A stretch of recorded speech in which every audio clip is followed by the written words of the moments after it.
Okay. Andhra Pradesh రాష్ట్రంలో ఒక కరువు రహిత రాష్ట్రంగా మార్చేటువంటి ప్రాజెక్టు పోలవరం ప్రాజెక్టు. ఈ రాష్ట్రానికి ఒక వరం పోలవరం ప్రాజెక్టు. ఈ రాష్ట్రానికి ఒక జీవనాడి పోలవరం ప్రాజెక్టు.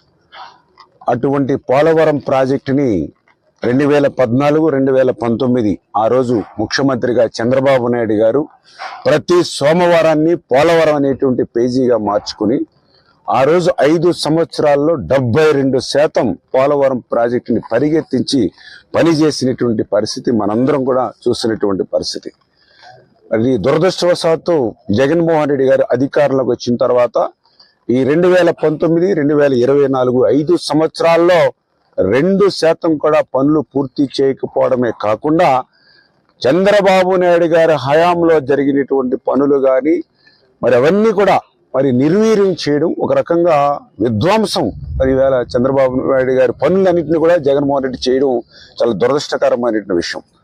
ఎందుకంటే పర్టికులర్గా 2019లో జగన్మోహన్ రెడ్డి గారు అధికారంలోకి వచ్చిన తర్వాత మరి ఆయన ఏదైతే ఇక్కడ పనిచేస్తున్నటువంటి ఏజెన్సీలు ఏవైతే ఉన్నాయో వాటన్నిటినీ కూడా ఏకపక్షంగా రద్దు చేయడంతో ఏదైతే రివర్స్ టెండరింగ్ పేరు చెప్పి సంవత్సరం పాటు ఇక్కడ ఏ విధమైనటువంటి పనులు చేపట్టినటువంటి స్థితిలో మరి ఏదైతే పోలవరం ప్రాజెక్టుకి సంబంధించి, ఎందుకంటే ఇది అత్యంత క్రిటికల్ ప్రాజెక్ట్. ఇది పోలవరం ప్రాజెక్టు సీజన్కి మార్పులు వస్తూ ఉంటాయి. అటువంటి పరిస్థితులను కూడా దృష్టిలో పెట్టుకోకుండా మరి ఈవేళ పోలవరం ప్రాజెక్టుని ముంచేసినటువంటి పరిస్థితి ఏదైతే 5 సంవత్సరాల్లో చూసామో దానిని మళ్ళీ పునర్నిర్మాణం చేయడానికి మళ్ళీ చంద్రబాబు నాయుడు గారు రేపు సోమవారం పోలవరాన్ని ఇచ్చేస్తూ ఉన్నారు.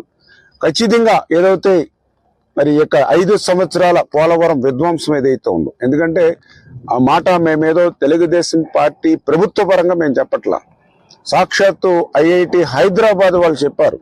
ఏదైతే మరి నీతి ఆయోగ్ కమిటీ ఒక రిపోర్ట్ ఇమ్మని ఐఐటి హైదరాబాద్ కోరితే వాళ్ళు రిపోర్ట్ ఇచ్చారు. ఇది ప్రకృతి తప్పిదం కాదు, ఇది ప్రభుత్వ తప్పిదం. ఏదైతే ఉన్న ఏజెన్సీని ప్రత్యామ్నాయ ఏర్పాట్లు లేకుండా రద్దు చేయడం ద్వారా ఏదైతే 2019కి ఇంకొక 2 నెలల్లో అంటే మే, జూన్, జూలై నెలకల్లా పూర్తవ్వాల్సినటువంటి ఎగువ కాపర్ డ్యామ్ని పూర్తి చేయకపోవడం వల్లే 2020 ఆగస్టులో వచ్చిన వరదలకే డయాఫ్రమ్ వాళ్ళు దెబ్బతింది.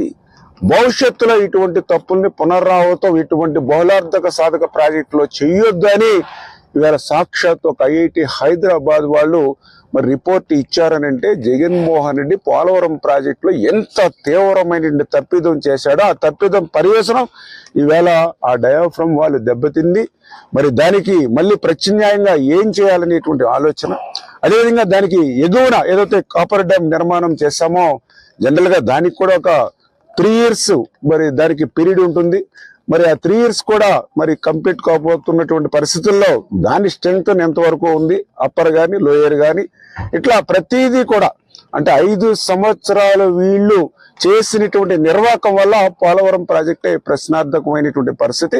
అందుకే చంద్రబాబు నాయుడు గారికి, ఎందుకంటే ఆయన ఏదైతే ఆంధ్రప్రదేశ్ రాష్ట్ర విభజన జరిగినటువంటి పరిస్థితుల్లో 13 చిన్న జిల్లాల ఆంధ్రప్రదేశ్ రాష్ట్రాన్ని మళ్ళీ ఒక వ్యవసాయక రాష్ట్రంగా తయారు చేయాలి, రైతాంగాన్ని కాపాడుకోవాలనే ఆలోచనతోటే పోలవరం ప్రాజెక్టుకి ఆ రోజు పెద్దపీట వేశారు. అందుకే మళ్ళీ ఆ పోలవరాన్ని మళ్ళీ పునర్నిర్మాణం ఏ రకంగా చేయాలి, ఎక్కడెక్కడ ఏ రకంగా తప్పిదాలు చేశారు, ఇవన్నీ కూడా పరిశీలించి క్షుణ్ణంగా ఆయన క్షేత్రస్థాయిలో ఆయన పదవీ బాధ్యతలు ముఖ్యమంత్రిగా ప్రమాణ స్వీకారం చేసిన తర్వాత రాష్ట్రంలో ఫస్ట్ విజిట్, మొదటి క్షేత్ర పరిశీలన పోలవరం ప్రాజెక్టుకు వస్తూ ఉన్నారని అంటే ఆయన వ్యవసాయం పట్ల, రైతాంగం పట్ల ఆయనకి ఇస్తున్నటువంటి ప్రాధాన్యత ఏంటనేది మనకు అర్థమవుతుంది.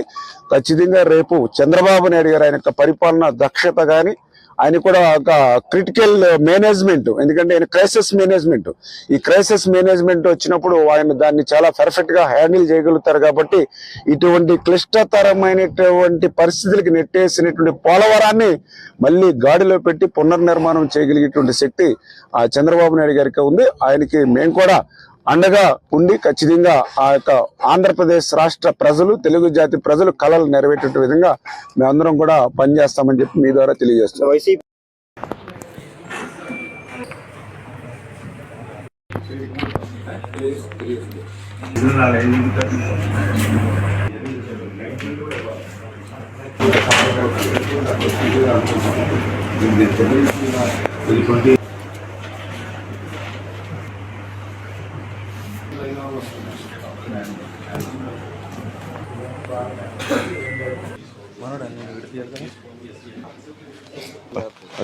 జాగ్రత్త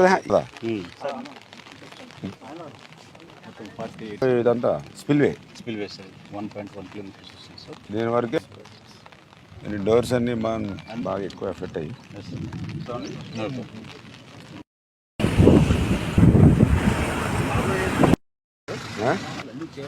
అన్నీ చేయాలి. అదే నేను ఇప్పుడు మరి దీనికి వచ్చాక మళ్ళీ బ్లాక్ ఇది మామూలు రావాలి కదా, అంతలా మీరు తీయాలి బయటికి.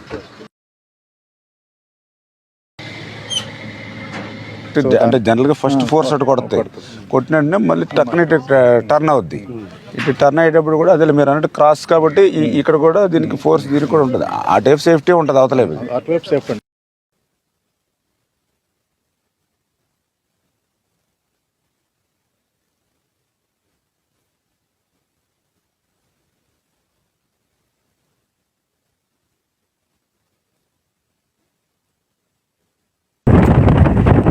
డ్యామ్ కంటే మన flood is in more sir. 3 Gorges dam flood వచ్చి 41 lakh సార్.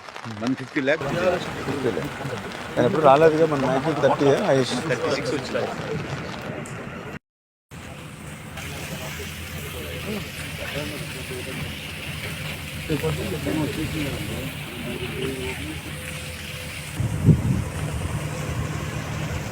ఈ రాష్ట్రానికి ఒక వరం పోలవరం ప్రాజెక్టు, ఈ రాష్ట్రానికి ఒక జీవనాడి పోలవరం ప్రాజెక్టు.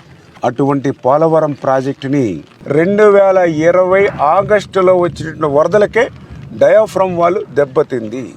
భవిష్యత్తులో ఇటువంటి తప్పుల్ని పునరావృతం ఇటువంటి బహుళార్థక సాధక ప్రాజెక్టులో చెయ్యొద్దు అని ఇవాళ సాక్షాత్ ఒక ఐఐటి హైదరాబాద్ వాళ్ళు మరి రిపోర్ట్ ఇచ్చారనంటే జగన్మోహన్ రెడ్డి పోలవరం ప్రాజెక్టులో ఎంత తీవ్రమైన తప్పిదం చేశాడో ఆ తప్పిదం పర్యవసనం ఈవేళ ఆ డయాఫ్రమ్ వాళ్ళు దెబ్బతింది.